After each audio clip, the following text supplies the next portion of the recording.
¿Cómo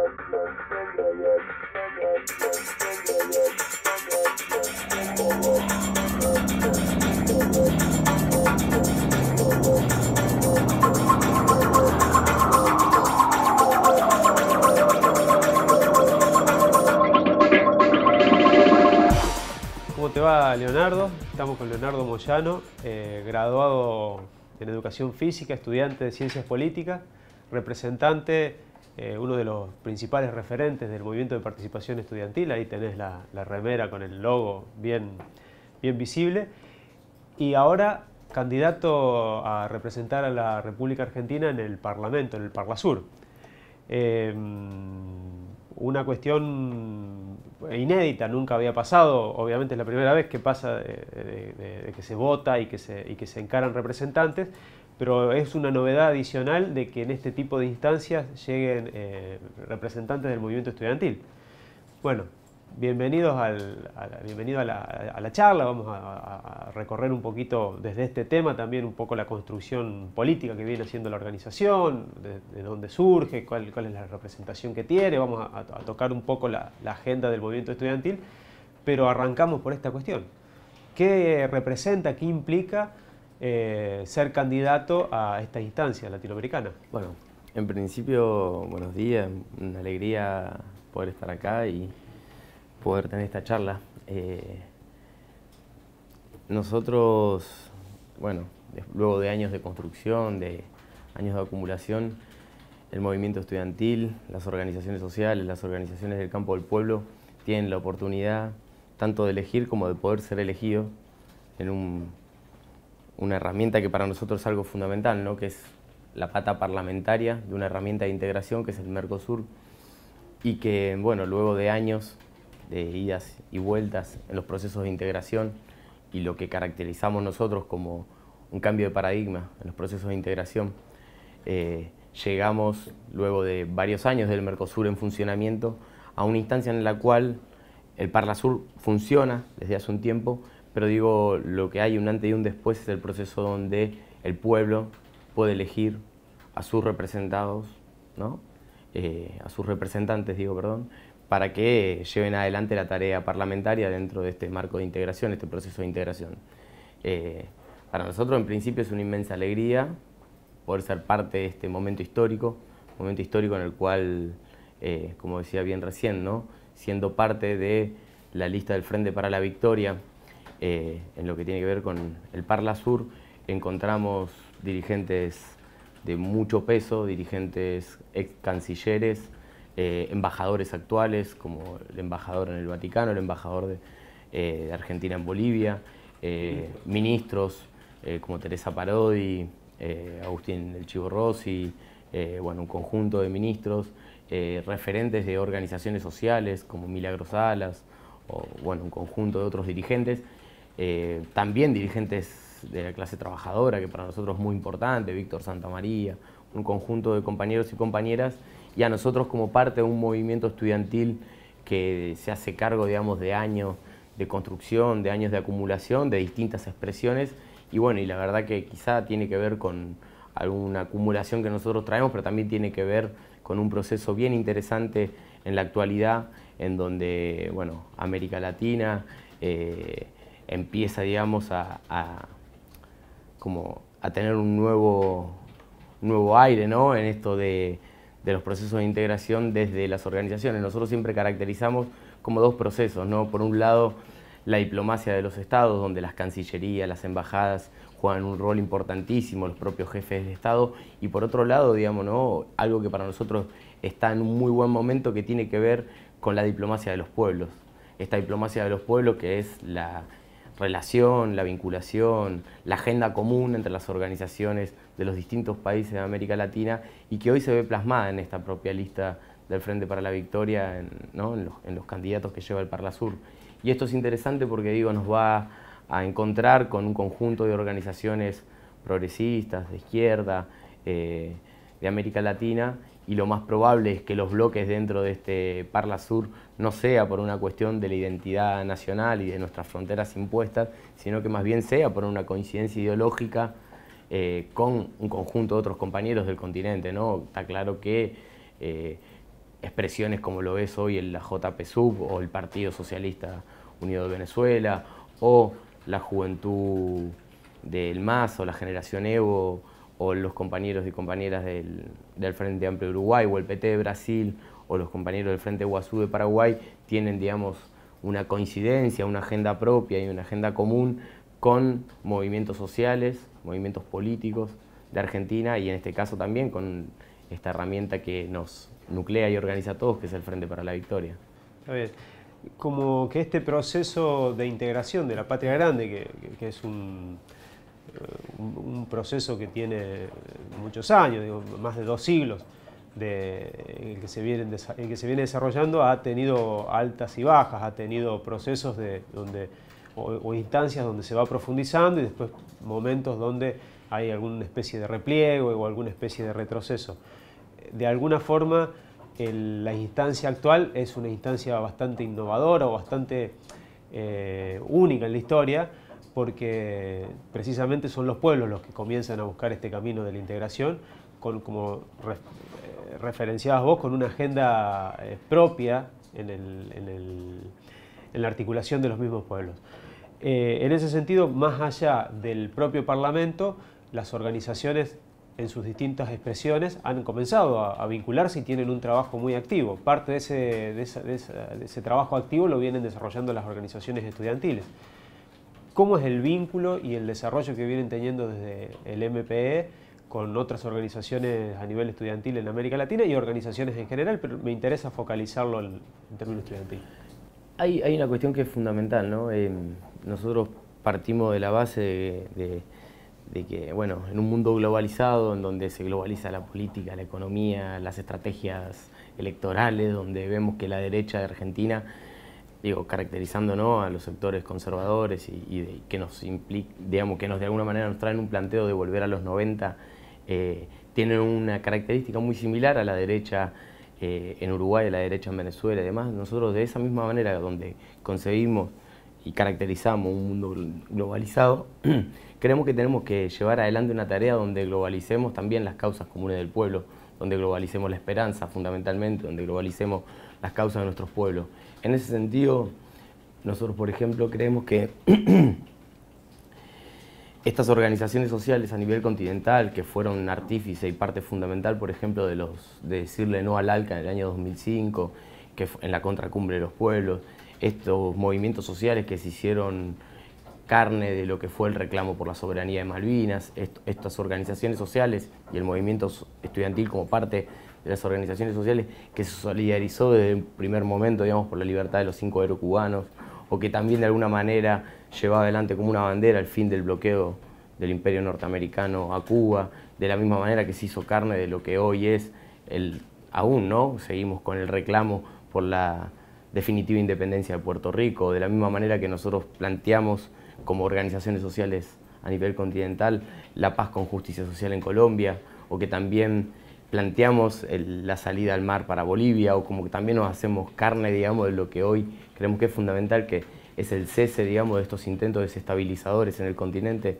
a través de golpes de Estado blando. Bueno, todas estas causas que se van dando en nuestros pueblos dejan de ser causas de un país para ser la causa de la patria grande, la causa de nuestras organizaciones. El tema de los fondos buitres, que no es un tema de la agenda netamente argentina, y quedó claro en la votación que hubo en la ONU, ¿no? Claro, ese es un ejemplo bien reciente y es fundamental porque, digo, encuentra a los pueblos emergentes, a los pueblos que empiezan a tratar de tener una alternativa política económica, digamos, todos juntos dando una votación y dando una gran batalla, en este caso en la ONU, digo, pero ya venimos con un conjunto de otras instancias, ¿no?, donde distintos organismos internacionales se posicionan con esta postura de Argentina de generar condiciones de soberanía en torno a lo económico y de decirle no a esta avanzada de los fondos buitres, tanto los fondos buitres de afuera como los fondos buitres de adentro. En ese sentido, esta posibilidad de hacer propia, digamos, la causa de los pueblos, ¿no?, y poder avanzar en mayores grados de soberanía política, económica, social, cultural. En ese sentido, digo, la unidad de las organizaciones del pueblo surge como esto, ¿no?, de poder hacernos carne, digamos, en cada una de estas causas. Desde el movimiento estudiantil nosotros comenzamos una tarea en la cual creemos que la organización tiene que ser a la mayor escala.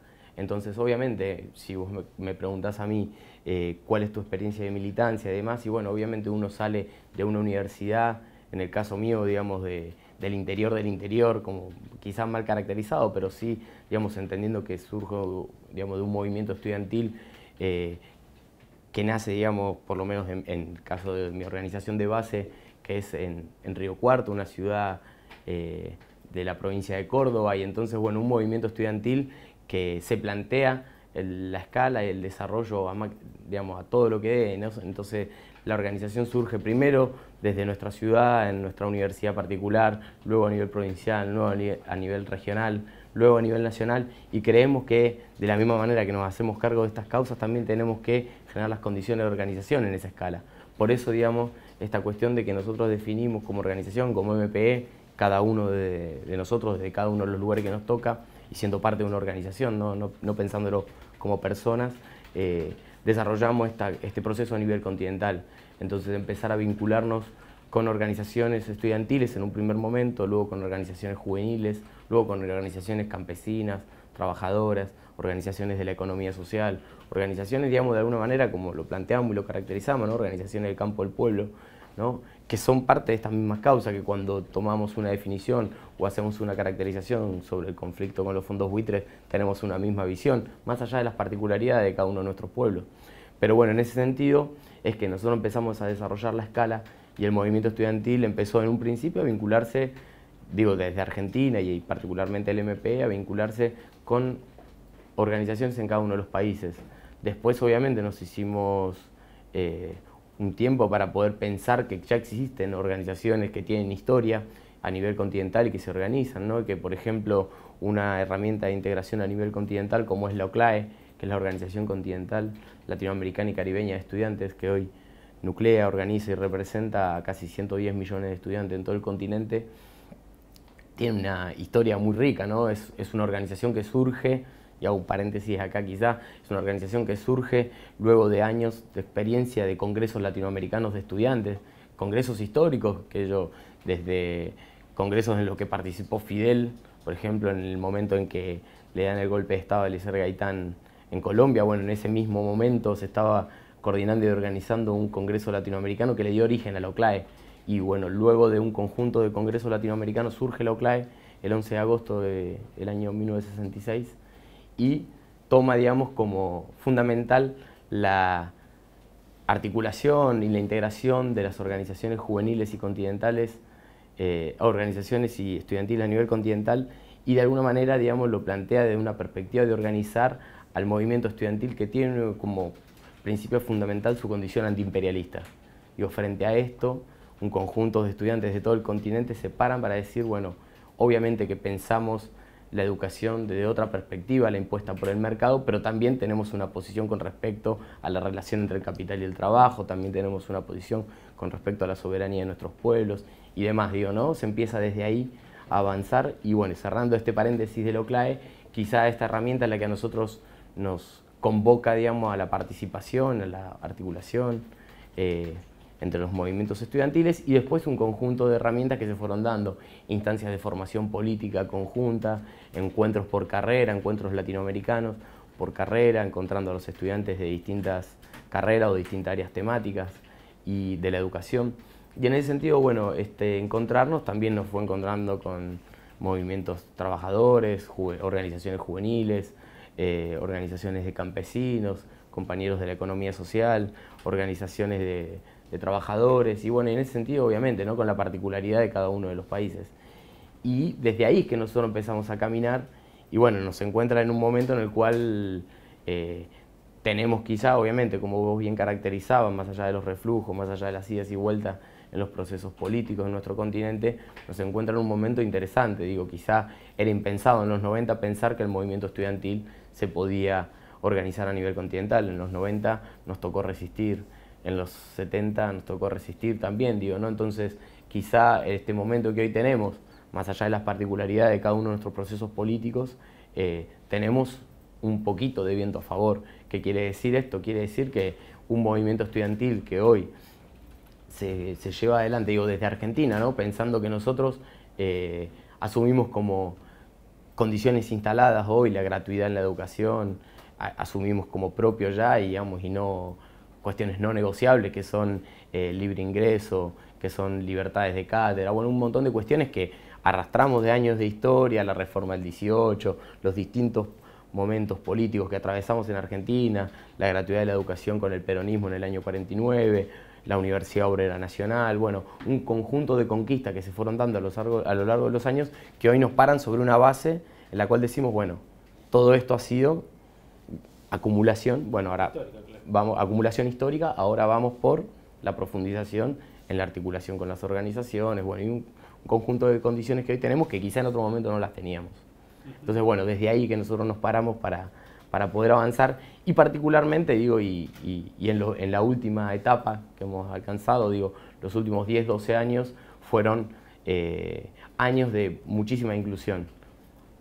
Mayor cantidad de estudiantes dentro de la universidad y dentro del sistema educativo en general, hijos de primeras generaciones de profesionales dentro de las universidades, mejores condiciones salariales para trabajadores docentes y no docentes, bueno, un conjunto de condiciones que fueron generando la base para la inclusión.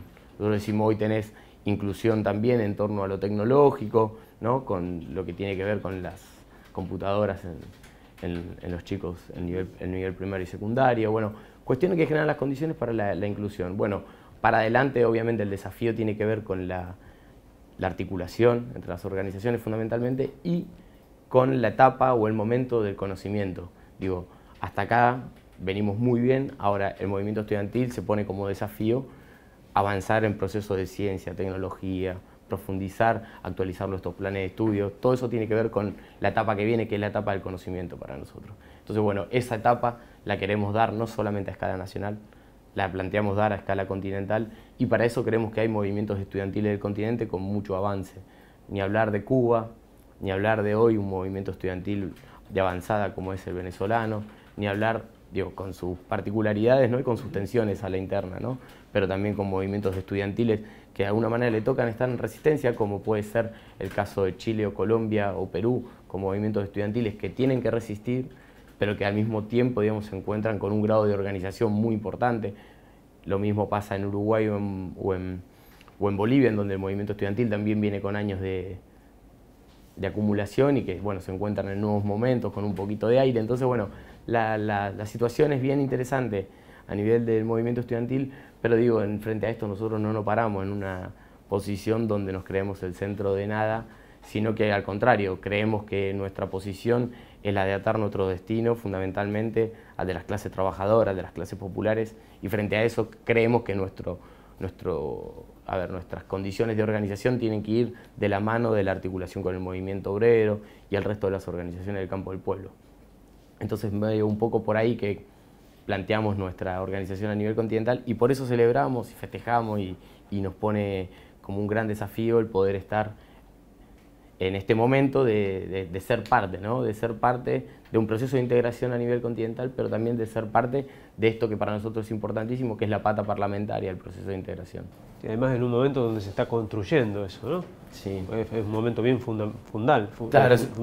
Es un momento fundacional, y como todo momento fundacional nos exige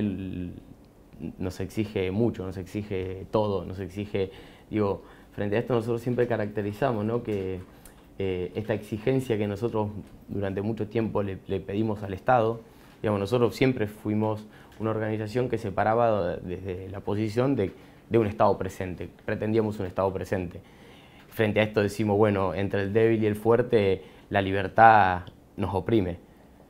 Necesitamos que esa libertad esté controlada, esté el Estado, digo, garantizando cada una de las cuestiones.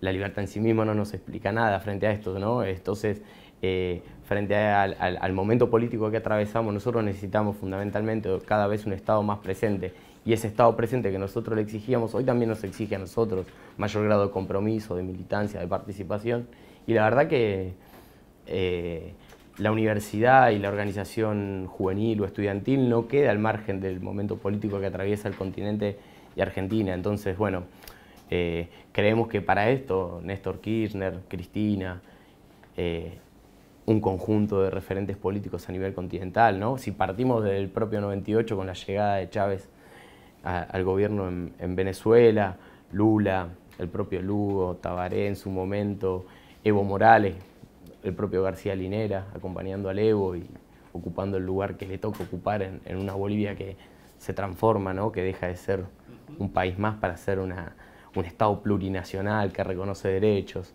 y demás. Bueno, justamente, ¿no? Este momento nos encuentra a los jóvenes tomando a la política como una herramienta de profunda transformación. Pero digo, el tomar esas herramientas o el caracterizar que los jóvenes tenemos la oportunidad no garantiza, no dice nada, digamos. Esta cuestión, como en muchos momentos de la Argentina o en muchos momentos de los procesos de liberación nacional, nos planteaban, bueno, el trasvasamiento generacional, cómo los compañeros con años de construcción, con años de acumulación, nos dejan el legado o el mandato y nosotros nos hacemos cargo de eso. Bueno, nosotros creemos que eso tiene que ser un proceso con mucha paciencia, con mucha tranquilidad y digamos, fundamentalmente con mucha organización política, ¿no? El trasvasamiento generacional sin la organización política no tiene sentido. Diferente a esto, nosotros tenemos que agarrar las mejores experiencias y los años de construcción, de militancia y de lucha de los referentes históricos y al mismo tiempo ponerle la energía y la militancia, las ganas y obviamente, ¿no? El conocimiento también que pueden aportar los jóvenes.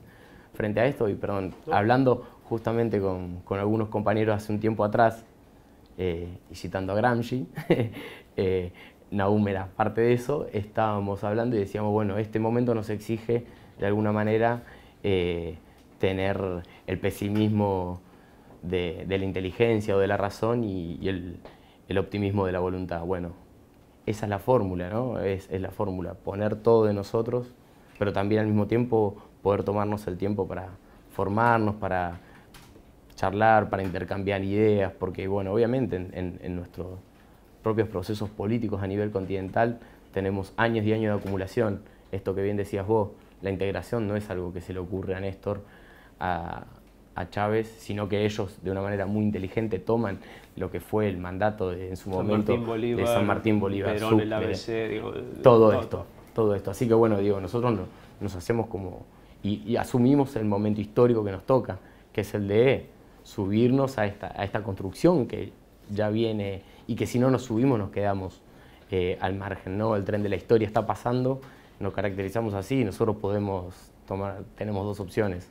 Nos jugamos el todo por el todo, pensando, digamos, en que un mundo nuevo es posible y una América Latina nueva es posible, o nos quedamos al margen y... Hay una cosa que vos mencionabas, o dos o tres cosas. A ver, yo voy a tratar de preguntarte o de ponerte en situación y llevar la conversación para ese lado. En los 90, cuando acá en Argentina y en casi toda América Latina se sostenía o se llevaba a cabo, digamos, esta visión de que achicando el Estado se agrandaba la nación, de que todo lo que estaba en manos de estos estados basados en los estados de bienestar, en una noción de que el Estado podía garantizar determinados niveles de vida, condiciones de vida de las personas que estábamos viviendo en cada uno de los países. Esa función de los estados se pone en cuestión y de alguna forma se revierte. Achicando el Estado se agranda la nación. Los estados cumplían una función casi de garantizar que los grandes capitales internacionales pudieran invertir, irse cuando no les convenía, etcétera, etcétera, etcétera. Las reformas del primer tipo implicaban precisamente esto, achicar los estados en todas sus formas, y las reformas de segundo tipo, que quedaron truncadas por la crisis de los 90 acá en Argentina, que se dio, como decimos, en casi toda América Latina, implicaba que las grandes empresas se pusieran a gestionar el Estado. Había estas dos partes. En algunas provincias incluso se llegaron como en el caso de Córdoba, se llegaron a bajar ministerios y se hacían directamente agencias donde las empresas o cámaras empresarias gestionaban estas agencias o cogestionaban con organismos del Estado. Esta cuestión de la sociedad civil bajo sus distintas formas gestionando el Estado rompe de alguna forma esta dicotomía histórica que los que militamos o militan o militaron en etapas de resistencia veían el Estado casi como el otro lado del mostrador, Y ahora el gran desafío es darnos cuenta que nosotros somos el Estado, o somos parte del Estado desde las organizaciones. Lo que yo te quería preguntar, que lo nombraste vos cuando definís la tarea a nivel continental o definís las tareas que se están dando en cada una de las regiones, incluso acá en Argentina, aparecen cómo reformamos los planes de estudios, cómo pensamos distinta la gestión del conocimiento, cómo desarrollamos transferencia, cómo desarrollamos extensión, digo, todas estas cuestiones desde las universidades. Pero los estudiantes son un factor fundamental en el cogobierno universitario y se abren las puertas precisamente para gestionar el Estado, aunque sea, o no aunque sea achicando, sino como espacios ganados en instancias de representación parlamentaria. ¿Cómo están pensando desde el movimiento esta gestión del Estado? Es hacerse cargo, hacerse parte de gestionar el Estado, las políticas, diseñar política, impulsar política. Es una discusión que está viva, porque es la agenda que se viene, vos lo mencionabas. Perón decía que la economía la controlaba el Estado en favor de las mayorías populares, la controlaban cuatro vivos en favor de sus propios intereses. Tal cual. Digo, nosotros nos paramos también desde ahí. Digo, nosotros nos tenemos que hacer cargo porque queremos generar las condiciones para las mayorías populares puedan acceder, en este caso a la educación. Digo, pero la educación comprendida no como nos la plantearon este conjunto de empresas claro, o la lógica del mercado como un servicio, como una mercancía, sino más bien, digamos, pensarla como lo que nosotros creemos que es un bien, un derecho, un bien social, un derecho humano, un derecho universal, al que tenemos que poder acceder todos. Digo, estamos convencidos de algo y por eso creemos lo estratégico de la organización, en este caso en la educación, pero desde el movimiento estudiantil, que la educación es una herramienta liberadora o controlada por el mercado, opresora. Frente a esto, digo, nosotros pensamos que una sociedad culta, una sociedad organizada, una sociedad educada puede definir su propio destino. ¿Y qué hago con esto? Y también me permito hacer un paréntesis frente a esto, ¿no? No hemos cansado de escuchar a un conjunto de referentes políticos, si se les puede llamar referentes políticos, no sé, decir las libertades condicionadas que se tienen, por ejemplo, en Cuba, o la falta de libertad de expresión, o bueno, la falta de libertad en la elección política. Hay una cuestión que es real y es concreta. Un pueblo que es culto, digamos, muy difícil de ser, dominado culturalmente, de ser dominado, digamos, llevado de las narices, ¿no? De un lado para el otro. Un pueblo que es culto puede realmente definir su propio destino. Un pueblo educado, un pueblo formado. Frente a esto, digo, las garantías de que la educación, digamos, pueda seguir avanzando es donde nosotros nos planteamos, bueno, queremos un nivel de accesibilidad de la sociedad en su conjunto a la educación. En este caso es que caracterizamos que cada una de las medidas que se han ido tomando a lo largo de estos años en Argentina y que tiene su pata, digamos, en cada uno de los países, digo, ¿no? La asignación universal por hijo no es algo que se dio en Argentina, no se dio en el resto del continente. En Bolivia hay un programa social muy similar, en Venezuela también, en el resto de algunos países del continente también se da. Entonces, por ejemplo, la asignación universal por hijo como una medida terriblemente inclusiva, distributiva en la cuestión de la riqueza socialmente producida y fundamentalmente, ¿no?, que genera condiciones de justicia social, ¿no? Y ni hablar de los paradigmas, que genera también las condiciones para la felicidad del pueblo, que es algo fundamental para nosotros, es que nosotros debemos ver, cuando se implementa la asignación universal por hijo, tuvimos un 25% más en ese mismo año de matrícula escolar. Digamos, ese 25% de pibes antes estaban en la calle, estaban sin posibilidades, en este caso, sin tener las condiciones para progresar. Bueno, hoy las tienen y de a poco nosotros creemos que eso tiene que llegar a la totalidad de los jóvenes de Argentina. Bueno, entonces, hacernos cargo de gestionar el Estado, es decir, los jóvenes no solamente como les tocó en los 90 resistir, como le tocó en los años 80 o ni hablar en la dictadura donde nos perseguían, nos mataban, nos torturaban o nos teníamos que exiliar. Bueno, digamos, cuando nos tocó eso en algún momento, hoy nos toca hacernos cargo. Y el hacernos cargo implica que no solamente sabemos resistir, porque también sabemos resistir y sabemos organizar nuestras movilizaciones, nuestra organización en lo que sea. Ahora, también tenemos un programa y un plan político. Digo, nosotros tenemos una propuesta. Bueno, esta estigmatización de la juventud es la que decía, bueno, los jóvenes, son el futuro.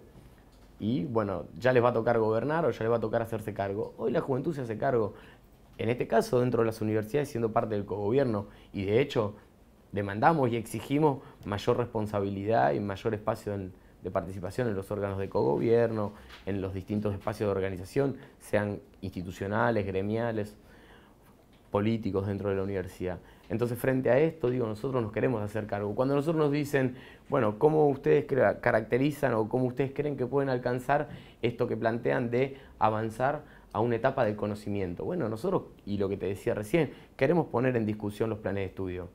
Nuestra ley de educación superior, la que está vigente, la actual, es una ley que heredamos, digamos, de los 90, fue sancionada en el año 95 y los parámetros son todos parámetros impuestos, digo, los parámetros de la propia ley de educación superior son parámetros impuestos por el Banco Mundial y el Fondo Monetario. Y los planes de estudio responden a esa ley. Y los planes de estudio en la ingeniería nos los diseñaron Techin, Siemens y un conjunto de otras empresas en función de sus propios intereses, no en función de los intereses del pueblo, ni de las pymes, ni del sector de la economía social, ni del Estado. Entonces, frente a eso, digo, nosotros tenemos que ir por eso. En las ciencias sociales o en las ciencias humanas, de la misma manera, en la agronomía, en la veterinaria, en las ciencias vinculadas a la producción agroalimentaria, estamos en el mismo sentido. Entonces, frente a esto, creemos que el gran debate tiene que ver con hoy dentro de la educación, que es el de mayor grado de compromiso de nuestra parte y del que nos hacemos cargo y reclamamos, pero al mismo tiempo poder avanzar en esto, porque durante algunos años en Argentina, particularmente, bueno, y algunos casos similares en el resto del continente, hemos tenido parches, soluciones a determinados conflictos, ¿no? Y esto fue generando la condición para la inclusión, que es lo que planteaba recién. Ahora, el cambio de fondo que tenemos que dar en la educación tiene que ver con esto. Nosotros necesitamos formar profesionales que no solamente piensen que a través de la educación pueden avanzar o puede ser una herramienta, digamos, para escalar socialmente de manera individual, claro, sino más bien puedan comprender que la educación, en cualquiera de sus áreas, es una herramienta de liberación, pero social, digamos, que nos compete a todos. Nosotros no podemos pensar que un pibe, por ser de Florencio Varela, en el caso, por ejemplo, de la Universidad Jauretche, una de las 16 universidades creadas durante el gobierno nacional y popular, ¿no? Puede llegar a cambiar su condición social porque deja de vivir en la calle de tierra donde vive y se va a vivir a Capital, donde consigue un trabajo producto de ser un nuevo ingeniero de la Universidad Jauretche, ¿no? Digo, a ver, si ese compañero, ese pibe que sale de Florencio Varela o de cualquier otro barrio del conurbano o cualquier provincia del interior, no sale con la conciencia de pensar que su formación es producto del aporte económico mediante impuestos, mediante un sistema impositivo que financia la universidad y que su respuesta tiene que ser a un problema social concreto y que el mayor logro, digamos, y la mayor gratitud que un ser humano puede alcanzar es el de poder devolver esto. Entonces, en ese sentido, tenemos que poder insertar a esos compañeros en los esquemas que nosotros creemos, ¿no? En ese esquema del Estado fortalecido, del Estado grande, con grandes empresas del Estado, con la recuperación de las empresas que durante los 90 se regalaron y, digamos, ¿no? Los capitales transnacionales y que hoy vuelven a mano del Estado, o las 300.000 pequeñas y medianas empresas también que se han creado en estos años y que hoy son fuente fundamental de la mano de obra argentina. Y bueno, frente a esto, digo, nosotros tenemos que poder generar las condiciones. Y exige de nosotros, como lo decíamos anteriormente cuando hablábamos de Gramsci, la mayor de nuestra voluntad.